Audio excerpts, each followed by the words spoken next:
teman-teman jurnalis infotainment yang terdahulu pernah diancam atau diancam oleh seseorang, yaitu ajudannya Atta Halilintar. Nah, ini perkaranya sudah berjalan di Polres Metro Jakarta Selatan. Perkara ini laporan nomor B2740 bulan September tahun 2024.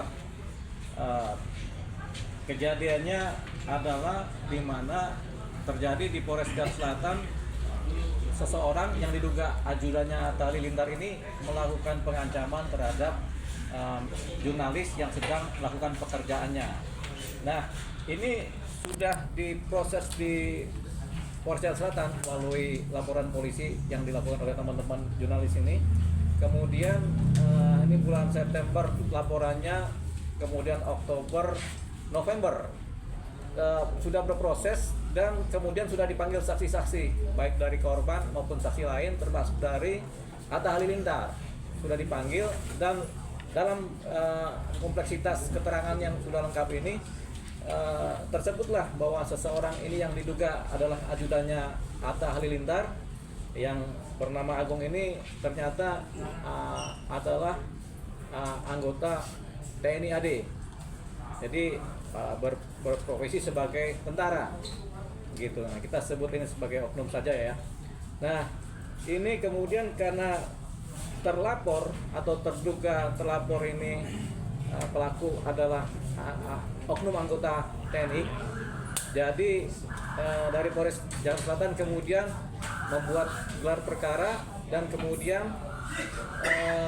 berkoordinasi dengan Pomdam Jaya, dan kemarin tanggal 12 November tahun 2024 di hari Selasa dan Rabu mereka koordinasi dan kemudian telah melimpahkan perkara ini dari Polres Jakarta Selatan, dari penyidikan kepolisian menjadi masuk kepada penyidikan di Pomdam Jaya. Jadi sudah dilimpahkan kemarin ke Pomdam Jaya dan sudah diterima, sudah confirm bahwasanya Pomdam Jaya sudah menerima pelimpahan laporan ini dan masuk kepada wilayah penyidikan Pomdam Jaya. Nah, ini berproses. Ini kenapa kami sampaikan di sini supaya nanti teman-teman atau masyarakat yang mengikuti perkara ini menjadi jelas bahwasanya perkara ini sudah tidak lagi ditangani oleh Polres Jakarta Selatan, tapi sekarang sedang dan akan ditangani oleh Pomdam Jaya.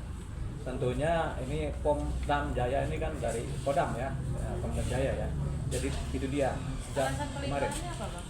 Ya. Alasan pelimpahan? Alasannya tentunya karena si terduga adalah anggota TNI, anggota Tentara Nasional Indonesia dari Angkatan Darat. Begitu. Jadi ya sudah, karena dia TNI, tentunya yang berlaku adalah sebenarnya di wilayah militer ya, sebenarnya hukum militer ya. Tapi kan ini tindakan yang dilakukan adalah melanggar undang-undang pers yang kemudian yang namanya lintas perilaku namanya ya, tidak pidana tapi lintas perilakunya kepada pelanggar undang-undang pers, sehingga sebenarnya tidak ada kaitannya dengan hukum militer. Tapi karena dia adalah anggota militer, tentunya yang berwenang menurut undang-undang terhadap semua persoalan tindak pidana ini adalah pihak militer, dalam hal ini adalah penyidik Pomdam Jaya. Berarti masih aktif ya, Bang? Masih aktif. Nah, sanksinya biasanya apa, Bang?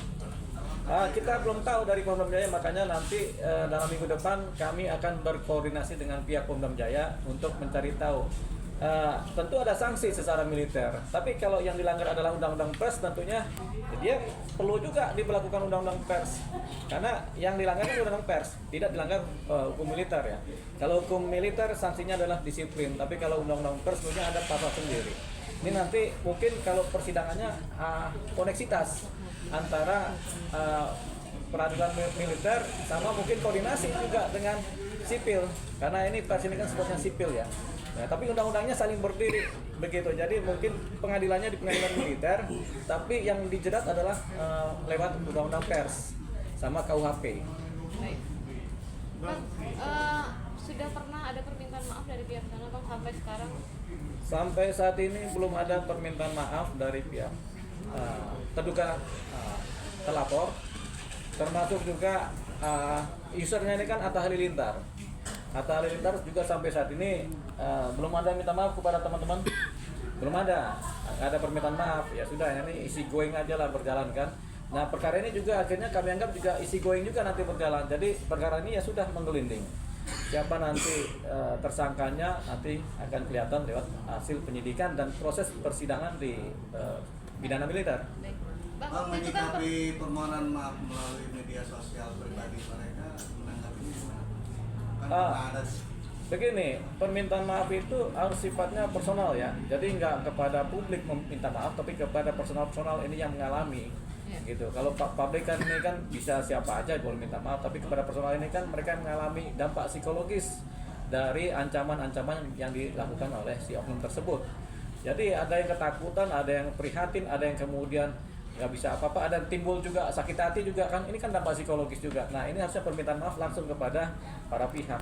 Gitu. Tapi sampai saat ini belum ada permintaan maaf dari pihak manapun, termasuk juga dari user yaitu Atta Halilintar terhadap teman-teman jurnalis.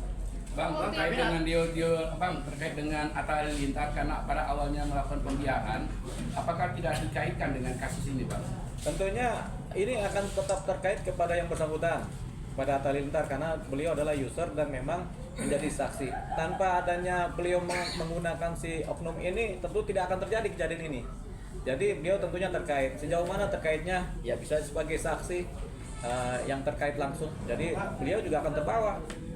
Ini kan dalam kasus pengancaman Atta Halilintar yang membawa si oknum itu otomatis dia kan menurut pada si Halilintar Ya. dalam hal ini apapun cerita walaupun pelakunya tapi kan Halilintar kan harus bertanggung jawab. Apa enggak ada tujuan untuk melaporkan Atta Halilintar kepada polisi? Oke lah kalau yang ini tidak ditimbangkan kok.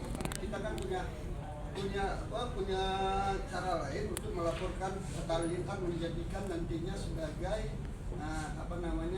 pelajaran bagi pihak-pihak lain yang menggunakan oknum-oknum TNI atau Polri. Ya, jadi sisinya bukan sisi pengancamannya terhadap kalau kita mau melaporkan Atta ya, tapi sisinya adalah seberapa jauh atau seberapa besar legalitas seorang sipil menggunakan tentara sebagai ajudannya, begitu. Itu nanti akan kita dalami, begitu. Jadi sejauh mana seorang Atta Halilintar punya hak atau mendapatkan kelebihan hak menggunakan seseorang yang adalah tentara menjadi ajudannya atau menjadi pengawalnya. Apakah itu formal, apakah itu informal? Ini nanti yang akan ditelaah. Nah, ini kami akan bekerja sama dengan Pemdam Jaya sejauh mana ada hubungan ini. Jangan-jangan ini sifatnya informal saja, akan menggunakan seorang oknum tentara untuk menjadi pengawalnya. Pertanyaannya apakah ini boleh? Kan begitu secara undang-undang. Nanti kita akan telah itu baik hukum militer maupun hukum sipilnya. Saya bukan maksudnya boleh atau tidak. Saya mengatakan Atta Halilintar dilaporkan sebagai pelindung jahat. perlu dilaporkan tidak? Kalau itu sifatnya kita nanti konsultasi dulu dengan Pomdam ya, sejauh mana kepentingannya. Yang jelas kan rasa sakit hati atau rasa kena ancaman ini kan datangnya dari si oknum tadi kepada para pihak ini yang di samping saya ini kan. Sejauh mana mereka mengkaitkan ini dengan Atta Halilintar. Memang secara langsung ada kaitannya, tapi apakah Atta ikut berperan dalam konteks dia menyuruh mengancam?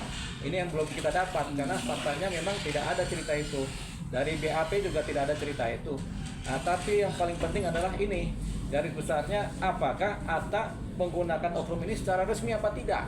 Kalau resmi dasarnya apa undang-undangnya? Itu nanti akan kita kejar. Kalau ini tidak resmi, bagaimana kok ini bisa terjadi? Seorang sipil kemudian punya pengawal militer gitu. Bang, berarti ada kemungkinan Atta akan dilaporkan gitu, Bang? Bagaimana? Ada kemungkinan Atta Halilintar akan dilaporkan gitu? Oh iya, kalau prosedurnya kemudian kita dapat ternyata ini memang tidak mengikuti undang-undang, tentunya bisa kita kejar Atta Halilintarnya tadi. Tapi untuk pengancamannya, apakah Atta menyuruh mengancam, kita belum dapat ini. Jadi kita tidak dalam posisi melaporkan Atta Halilintar dalam konteks ancam-mengancamnya. Bang, berarti sikap Atta Halilintar itu sangat mengecewakan ya, Bang? Dari Sikap Halilintar itu sangat mengecewakan karena kesannya cuci tangan gitu, Bang, mungkin. Kalau dibilang cuci tangan, kita nggak tahu, ini kan urusan internal dia dengan penyidik ya dalam proses BAP ya. Tapi sejauh yang didapat dari cerita penyidik, ada kesaksian dari Atta bahwasanya yang mengawal dia secara resmi adalah anggota TNI, oknum TNI dari Angkatan Darat. kita akan lihat bagaimana hubungannya, apakah ini permintaan resmi BKO atau bagaimana, apakah orang sipil yang punya uang bisa kemudian menggunakan tenaga tentara untuk mengawal, atau bisa apa tidak, ini kita lihat. Kalau nggak salah ini jawabannya adalah tidak bisa, begitu. Bang, malamnya kan Atta sempat klarifikasi, malam atau besoknya gitu, dia bilang si yang bersangkutan bukan bagian dari karyawan atau timnya dia gitu. Ya, Kenapa? itu faktualnya itu adalah bentuk pengingkaran dari keadaan ya. Ya. Fakta-fakta di lapangan menjelaskan bahwasanya beliau dan cerita dari teman-teman memang si oknum ini memang adalah ajudannya Atta, pengawalnya Atta. Fakta di lapangan begitu, sudah rutin bertemu para teman-teman jurnalis ini dengan waktu meliput Atta, ya dia inilah sebagai pengawalnya. Tapi kalau Atta mengingkari, nggak apa-apa, sementara dia punya hak untuk mengingkari. Tapi nanti ketika kita pendalaman, nanti akan ketahuan bagaimana hubungannya. Karena ada kesaksian dari Atta juga, ya ini memang karyawan yang dia pecat, kan ada begitu sudah terpublikasi. Kemudian dia ralat lagi, oh ini bukan karyawan kami. Nah itu adalah dua posisi yang bertentangan dalam konteks penerangan dari Atta Halilintar kepada publik. Nah ini yang nanti kita juga kejar. Bukti apa aja Bang sampai saat ini sudah diserahkan kepada kepolisian? Bukti yang ada di kepolisian sudah diserahkan. Pertama adalah kesaksian-kesaksian mengenai kronologis, kemudian bukti-bukti faktual, gambar-gambar, keterangan-keterangan video yang menggambarkan bagaimana ancaman terjadi terhadap teman-teman jurnalis dari si oknum tadi. Kemudian yang lainnya adalah cerita-cerita di lapangan yang sudah disampaikan oleh teman-teman jurnalis kepada pihak penyidik, di mana bahwasanya yang bersangkutan, yang terlapor ini memang adalah ajudan dari Atta karena setiap hari bertemu mereka di lapangan. Bang, ada info atau kemungkinan Atta juga dipanggil sebagai saksi Bang? Di Pomdam. Di Pomda maupun Kalau di Polda, Polres Bang? sudah, Atta sudah di BAP di Polres Jakarta Selatan. Menurut keterangan penyidik sudah di BAP dan hasilnya Atta mengakui dan menyatakan bahwasanya ajudan ini adalah anggota TNI dari Angkatan Darat. Disewa. Kita belum tahu. Bagaimana? Makanya kita tanya apakah hubungannya resmi, formal, ataukah ini informal. Resmi bagaimana hubungan hukumnya, kemudian bagaimana undang-undangnya. Kalau tidak resmi, bagaimana ini bisa terjadi? Baik. Ya, Abang-abang jurnalis mungkin ada tambahan, mungkin sudah diperiksakan. silakan. Kemudian apa aja yang mungkin hasil pemeriksaan dari kepolisian Bang? Kalau untuk hasil pemeriksaan ya kita yang sesuai apa yang kemarin terjadi di lapangan untuk pemeriksaannya, dan untuk buktinya kita kan sudah kirim video tayangannya dari ajudannya yang menunjuk ke rekan-rekan karyawan jurnalis semua. Pertanyaan dari kepolisian seputar apa aja Bang? Pertanyaannya permasalahan yang kemarin di lapangan itu, Kronologi. Iya, kronologinya. Baik. Oke. Bang, ini langkah selanjutnya apa nih Bang? Ya, Langsung ke Pomdam kah? ke Pomdam. Nanti kita minggu depan kita bertandang ke Pomdam. Jadi sudah ada pembicaraan informal antara kami kuasa hukum dengan tim dari Pomdam. Bang, terakhir ada kemungkinan damai tidak Bang? Kalau memang Atta langsung nih menemui tim teman-teman jurnalis gitu Bang? Apa menerima permintaan maaf atau lanjut ke jalur hukum? Kalau kemungkinan damai, semua perkara yang sifatnya seperti ini ada kemungkinan damai, namanya restoratif justice. Ya. Tapi ini tergantung bagaimana kemudian keaktifan dari pihak terlapor ataupun dari pihak Atta, apakah ada damai apa tidak. Tapi yang jelas, walaupun sudah aktif, kalau teman-teman dari korban ini kemudian tetap harus ini jalan terus perkara, ya ini perkara jalan terus. Jadi kita kembalikan kepada teman-teman yang menjadi korban secara langsung sama teman-teman dari para jurnalis secara pada umumnya.